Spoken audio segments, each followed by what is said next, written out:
नमस्कार दोस्तों, just for CSC में आप सबका स्वागत है।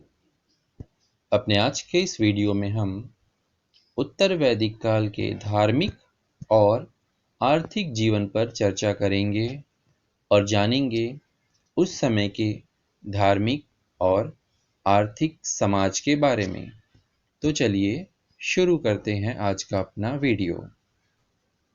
उत्तर वैदिक काल के धार्मिक जीवन का अध्ययन करते हुए हम जानेंगे कि उत्तर वैदिक काल में वैदिक कालीन देवताओं का महत्व कम हो गया था और नवीन देवता प्रतिष्ठित हुए थे, जिनमें इंद्र, वरुण का स्थान प्रजापति, रुद्र और शिव ने ले लिया था।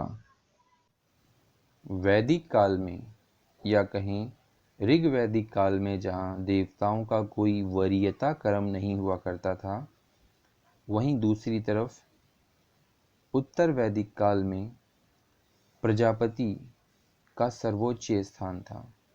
मतलब देवताओं का एक वरीयता क्रम निर्धारित कर दिया गया था। इतना ही नहीं, पहले जहाँ निर्गुण देवताओं की, निराकार देवताओं की पूजा की जाती थी, वहीं अब देवताओं की पूजा, उनकी उपासना के लिए मूर्तियों का प्रयोग होने लगा था। कुछ ऐसे प्रतीक का प्रयोग होने लगा था जिनके आधार पर हम कह सकते हैं कि उत्तर वैदिक काल में मूर्ति पूजा के कुछ आभासी प्रमाण मिलते हैं। उत्तर वैदिक काल में जैसे जैसे कास्ट सिस्टम मतलब वर्ण व्यवस्था कठोर होने लगी, उसी क्रम में आगे चलकर कुछ वर्णों के अपने अलग से देवता भी हो गए थे, जैसे कि पूषण शूद्र के देवता के रूप में प्रचलित थे। इतना ही नहीं, देवताओं की उपासना का उद्देश्य वैदिक काल की तरह भले ही समान रहा हो, मतलब पुत्र प्राप्ति, पशुओं की प्राप्ति आदि, लेकिन उपासना में अब यज्ञ को विशेष महत्व दिया जाने लगा था। मतलब धार्मिक कर्मकांडों पर अधिक जोर दिया जाने लगा था अब देवताओं की उपासना में। यज्ञों की संख्या में वृद्धि के कारण पुरोहितों की संख्या में भी वृद्धि हुई। ऋग्वेद में 7 प्रकार के पुरोहितों का उल्लेख है, जिनकी संख्या उत्तर वैदिक काल में 17 हो गई थी। इतना ही नहीं, उत्तर वैदिक काल में यज्ञ बहुत जटिल और खर्चीला भी हो गया था, क्योंकि यज्ञ में आहुति के नाम पर पशुओं की बलि दी जाती थी और धार्मिक कर्मकांडों के कारण इसे कराने के लिए अधिक धन की भी आवश्यकता हुआ करती थी। इसलिए यज्ञ एक तरफ जटिल था तो वहीं दूसरी तरफ बहुत खर्चीला था। लेकिन फिर भी उत्तर वैदिक काल में तप के महत्व को भी स्वीकार किया गया था और इसी समय उपनिषदों में ब्रह्मा का पूर्ण और निश्चित प्रमाण भी मिलता है। उत्तर वैदिक काल के अंतिम चरण में यज्ञों और कर्मकांडों की जटिलता और पुरोहितों के बढ़ते महत्व का विरोध भी शुरू हो गया था और एक दार्शनिक विचारधारा का उदय हुआ। इसी क्रम में आगे चलकर उपनिषदों में कर्मकांडों की भी निंदा की गई और ज्ञान पर विशेष जोर दिया गया। इसके अनुसार आत्मा का ज्ञान और ब्रह्म के साथ आत्मा के संबंध का पता लगाने पर बल दिया गया।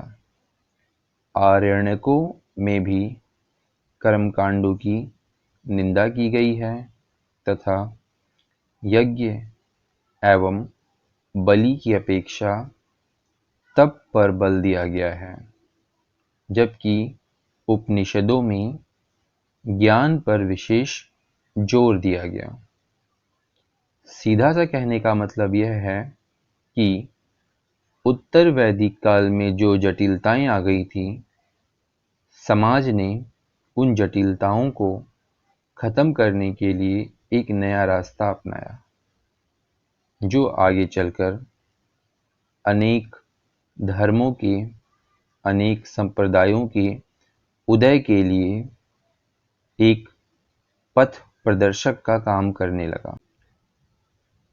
आगे हम बात करते हैं उत्तर वैदिक काल के आर्थिक जीवन के बारे में। तो उत्तर वैदिक काल में लोगों का मुख्य व्यवसाय पशुपालन ना होकर कृषि हो गया था। हम आपको पहले बता चुके हैं कि वैदिक काल में लोगों का प्रमुख व्यवसाय पशुपालन था, लेकिन अब पशुपालन के स्थान पर कृषि को विशेष महत्व दिया जाने लगा था। शतपथ ब्राह्मण में कृषि की सभी क्रियाओं का उल्लेख किया गया है। साल में 2 फसलें उगाई जाती थीं और जुताई के लिए लकड़ी के हलों के साथ साथ इस समय लोहे के फाल का प्रयोग भी होने लगा था। लेकिन फिर भी भूमि का स्थानांतरण नहीं किया जाता था, इसकी स्वीकृति नहीं दी जाती थी। मतलब अभी भी भूमि पर पूरे समाज का अधिकार हुआ करता था। इस समय पशुपालन सेकेंडरी ऑक्यूपेशन था, मतलब गौण व्यवसाय था। लेकिन फिर भी यज्ञ के अतिरिक्त अगर कोई व्यक्ति किसी पशु का वध करता था तो उसे मृत्यु दंड दिया जाता था। उत्तर वैदिक काल के लोग हाथी भी पालने लगे थे, जो कि ऋग वैदिक काल में नहीं देखने को मिला। इसी के साथ उत्तर वैदिक काल में शिल्प का भी उदय हुआ। अलग अलग शिल्पकारों की विभिन्न प्रकार की संगठित संस्थाएं बनने लगीं और विभिन्न प्रकार के व्यवसायों का उल्लेख पुरुष मेघ में मिलता है। आपको बता दूं कि यजुर्वेद में पेशों और व्यवसायों की सूची भी दी गई है। व्यवसाय श्रेणियों में संगठित हो चुके थे अब, तथा वंशानुगत हो चुके थे। वंशानुगत का मतलब है कि एक पीढ़ी के लोग एक निश्चित व्यवसाय ही करते थे, या कहें एक समुदाय के लोग एक निश्चित व्यवसाय ही करते थे और उन्हें अपने व्यवसाय को छोड़कर किसी दूसरे व्यवसाय में जाने की अनुमति लगभग नहीं के बराबर थी। इस समय लोग लोहे का प्रयोग करने लगे थे और लोहे को कृष्ण अयस्क कहते थे। अथर्ववेद में तो चांदी के प्रयोग का भी उल्लेख किया गया है। आपको बता दें कि उत्तर वैदिक काल में व्यापार अभी भी वस्तु विनिमय प्रणाली पर ही आधारित था, लेकिन फिर भी इस समय के ग्रंथों में 3 सिक्कों का उल्लेख किया गया है, जो कि हैं अष्टाप्रण, पाद और शतमान। निष्क, शतमान और पाद तथा कृष्ण माप की इकाइयां हुआ करती थीं। व्यापार जल और स्थल दोनों मार्गों से किया जाता था और व्यापार को प्रापण द्वारा संपन्न किया जाता था, जिसमें लेन देन के माध्यम के रूप में गाय और निष्क को उपयोग में लाया जाता था।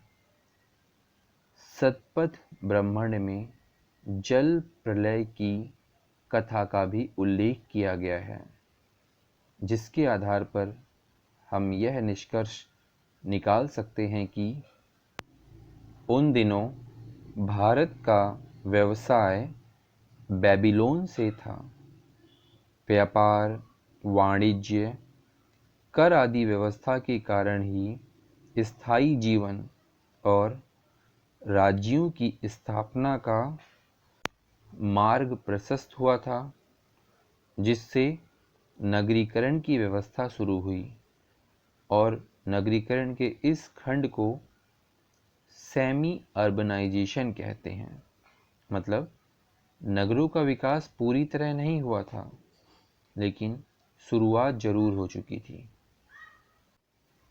तो इस प्रकार अपने आज के इस वीडियो में हमने उत्तर वैदिक काल के धार्मिक और आर्थिक जीवन का उल्लेख किया। Thank you.